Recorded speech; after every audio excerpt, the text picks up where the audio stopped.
lúc nào có cha bé một sách sửa xe bé cái tìm gì nhát đòn đẹp thạch ăn lấy trả tông điện ở chín nữa trả chén đó nữa riêng đối với cái cây gai này cái đặc thù của nó là trồng một lần cho nên giá thì trong điện đi trả ít dầu chia gì giảm quá chậm điện nữa ban đầu bỏ ra nó rất là lớn nha, về từ năm thứ hai năm thứ ba trở đi là cái công sức lao động, tức là cái công lao động nó sẽ giảm, mà cái năng suất của cái cây này là theo như là cái bên của các đơn vị người ta làm ấy thì cái năng suất nó cũng khá ổn định.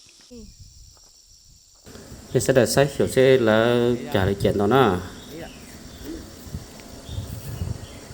trả em này là chỉ trả tóc cửa chỉ trả cái chỉ nữa trả hai này trả nông liền nữa là mình vô là nó hai này lấy sách sửa này trả nông liền nhất là nữa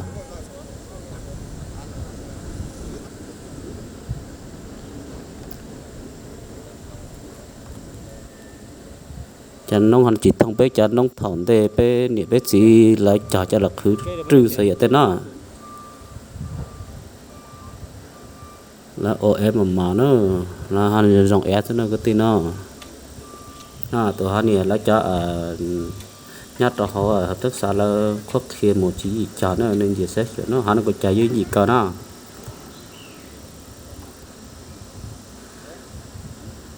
cha này bé cứตีnhát ta xếp từ cha tao nó tao thì dùng bánh sủi ô tiếng cứ cả là tao khi chỉ gì tao tiếng cứ từ ô lon này cứ tin nó bây giờ mời mua bánh sủi ô nó bây giờ tiền tao thì là ô la tiền bây giờ cả ô la cái là thao san lì nó này nó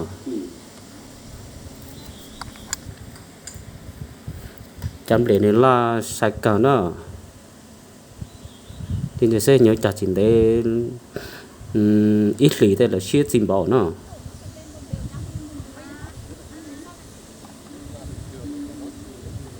tù dân gì cả nó cha hắn này giờ nhóc có chặt thay dầu nó từ siết gìเลยnó thu hoạch bà con nhận nhát đòn trẻ thực ăn là chản tao cả nó cái tí nó là sống chỉ ổn nào họ nó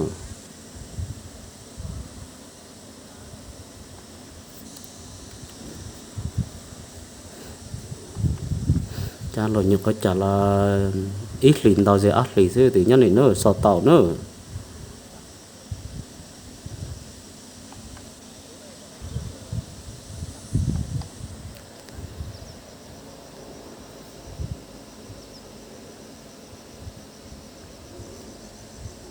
ta yêu thông nhiều chân liệt bột thốn đâyอยู่นี่dịch cho nó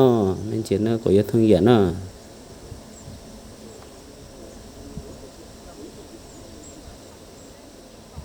chân liệt nó cho ổn đau nữa đây nó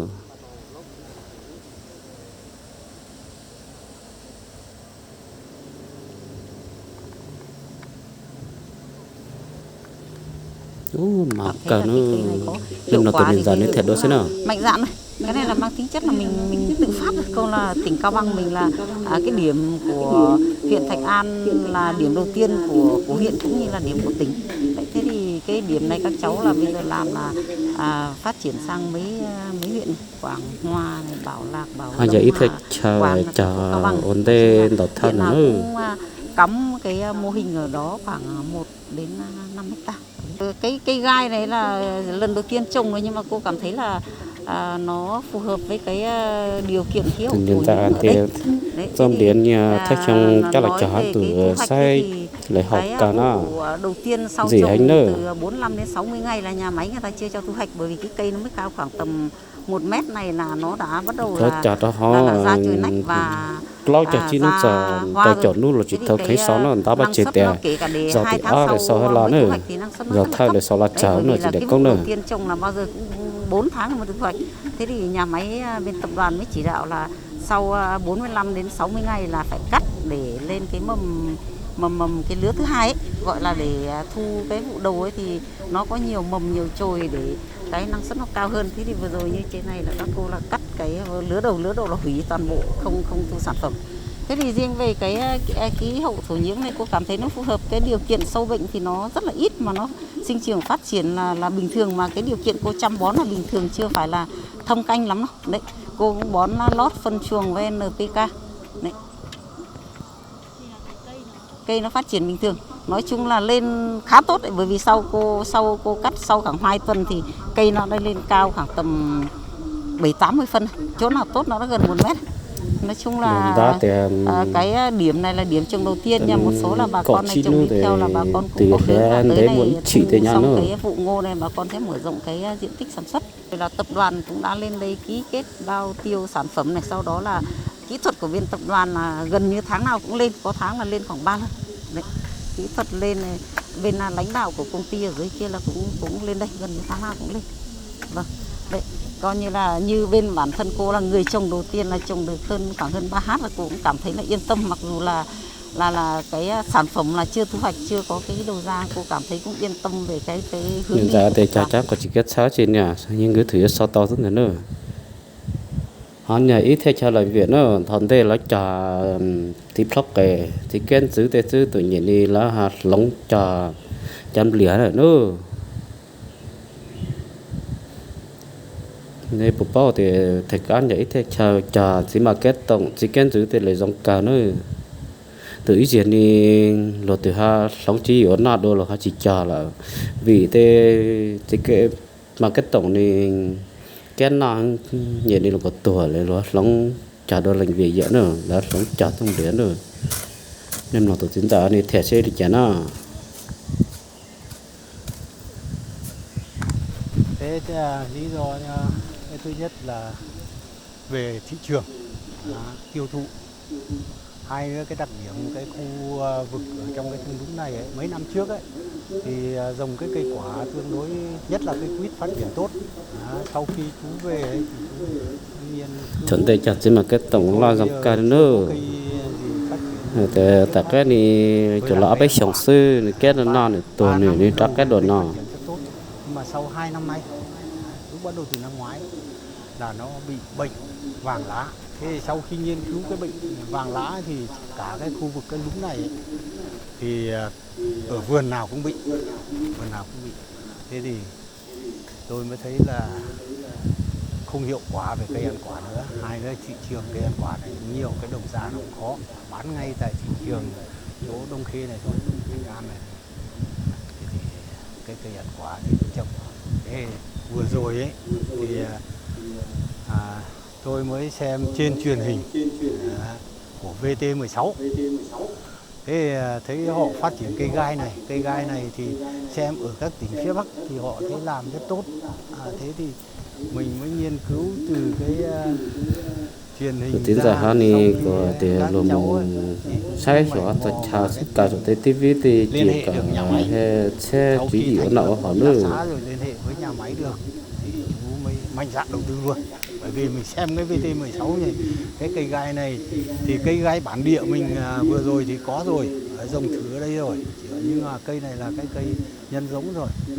thế thì nó cũng phù hợp thôi. Thế chú mới chuyển sang cái cây này luôn, mạnh dạn cái cây gai này. Thế dùng cái cây gai này thì mới đầu ấy liên hệ với các cháu ở cái hợp tác xã ấy, liên hệ hợp đồng với tập đoàn lấy cây giống này, chuẩn bị để cung cấp cây giống. Thế bước đầu cũng nói về cái phần kỹ thuật đấy, cái hướng dẫn thì mình cũng xem. cái tê nhát thật sự cái đầu cứ nó to từ chụp bấm lòng lục chát chi này họ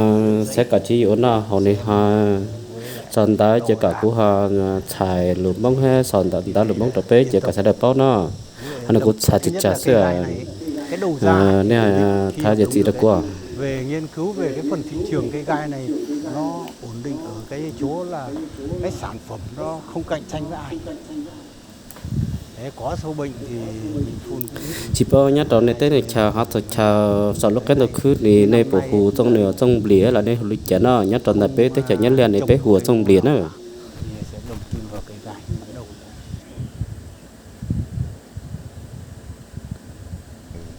Theo như tìm hiểu về báo đài tôi tin là hắn này ấy tụ tốt thay nhất là lúc hợp tác sổ chỉ một lành cho nông thêm một cả chỉ là khi đó bé cứ tì mong nhất là tới chạy có nhân chỉ cả sẽ được sạch trả thông điệp nữa nó lợi ích của của cây về cái lâu dài của cái cây gai này là rất là lớn. Thì là với cái tỉnh Cao Bằng mình thì gần như là các cây trồng chủ lực thì chưa có,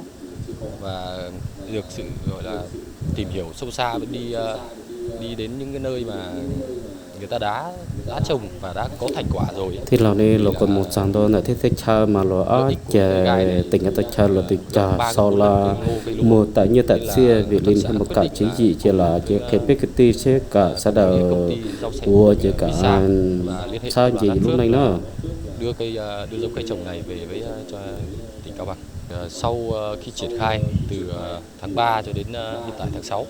thì ở những diện tích mà hợp tác xã đã trồng được cũng như bà con trồng cùng thì là cây phát triển rất tốt, và về cái khí hậu lại cái thổ nhưỡng của mình thì gần như là thì nhất là biết tới chè có hành thì sau hành thì trả lại hậu cao đi nữa là sánh nữa. Những cái ruộng gai đây thì là nó phát triển rất là đều, và thậm chí có những nơi mà rất là nhanh, còn nhanh hơn là ở những cái vùng khác. Thì trong quá trình triển khai thì cái vấn đề ở đây là mình muốn đem giống cây trồng mới về tỉnh thì sau này rồi ít trong chia PKT họ tự trả lời chỉ tập bao nhiêu nữa để liên tao tổ triển trái trẻ trà to một chỉ to chỉ một trăm mùa đi đầu ra có tốt hay không, thì ở đây tập đoàn An Phước cũng như là hợp tác xã thì là tập đoàn là chỉ cần thời vốn là nữa là chỉ đã ok nó có sự chỉ cả vốn vốn to lên một là vốn thì với một mức giá là tối thiểu, không thể gọi là chỉ có tăng chứ không có giảm, cũng có khó khăn thì hắn nên chỉ thẻ thì phải trả nữa tụi trả nhất là có tụi mà sau làm này thì ý chia là bây giờ chít xiên về một giờ bao giờ chít xiên thì nữa tập đoàn nó luôn hắn này là mỗi chiếc phone này cái tí đó chuyển giao công nghệ cho hợp tác xã, và cũng chính cả tập đoàn cũng thường xuyên là cử các kỹ thuật lên để gọi là bồi dưỡng và trao đổi bà con về cái quy trình chăm sóc cũng như là về đến thu hoạch theo định hướng của hợp tác xã, cũng như là gọi là mong muốn của những người gia đình làm nông, thì là cũng muốn là cái cây gai xanh này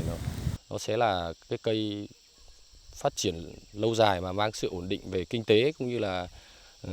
công ăn việc làm cho bà con.